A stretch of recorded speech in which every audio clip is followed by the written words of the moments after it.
Hey everyone, welcome to a special edition of Heroes Like Us.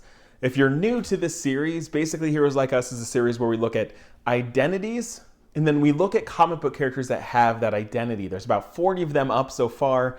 They're super interesting and they're fun to research and they're fun to present to you.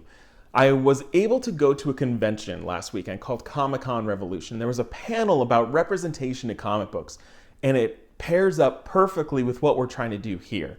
So one question specifically I wanted to share the answers from this panel, and it was about how to write diverse characters, especially if you're from not that population. You know, as a white male, how can I tell the story of people of color? You know, that's maybe a struggle that a lot of comic book writers and creators might have to face. So there's some super interesting answers. So I'm going to show you some clips, but I want to prep you on who's at the table. First up, we have Tara Avery, who is part of an organization called Prism Comics, which is a nonprofit that celebrates and promotes both LGBT stories and creators. And they actually give grants to people to get published, and they're trying to share those stories more widely.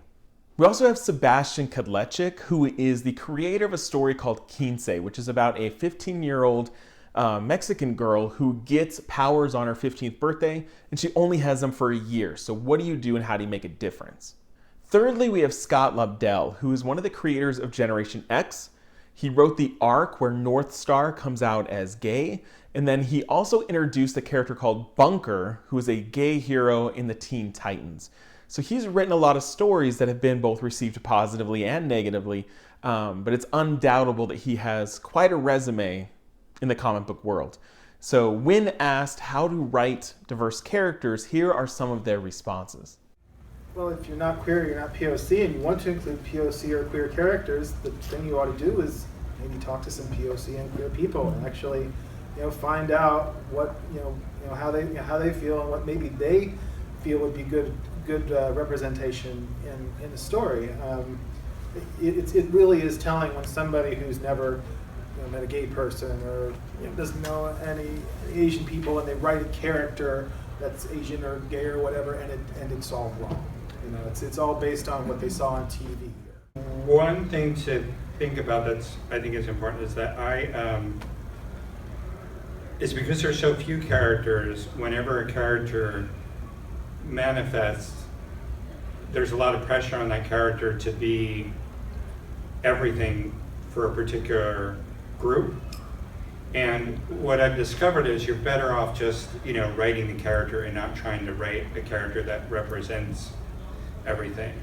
This one character for Red Hood and the Outlaws, he's a brilliant scientist who experimented on himself and he becomes this kind of monstrous dragon character. And to me that's like the thing, that's the character of the group who has an article but he's a monster.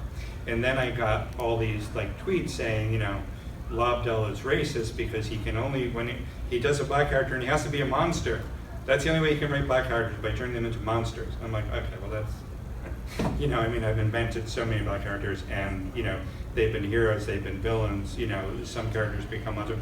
But the thing is that it's, I hear it all the time, but I can't worry about it because I'm not trying to represent all blacks or all gays or all transgendered, or all I'm trying to do is write a story with this character.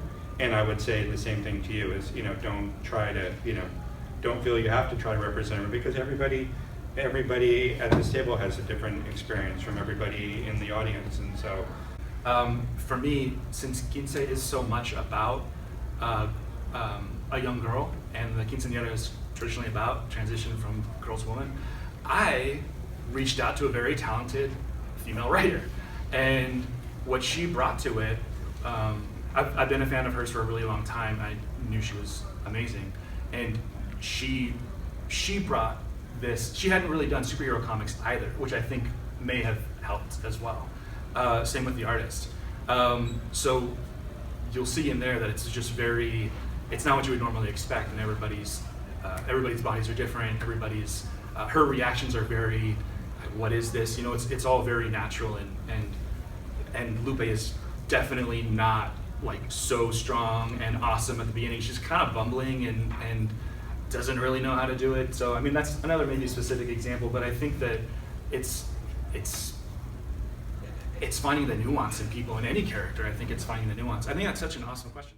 If you're interested by any of those people, there are a bunch of links in the description about the stuff that they're working on and places to find out about their work. So thanks for watching. You're going to see other clips from that panel inserted when it makes sense into other Heroes Like Us videos. So thanks, and we'll see you next time.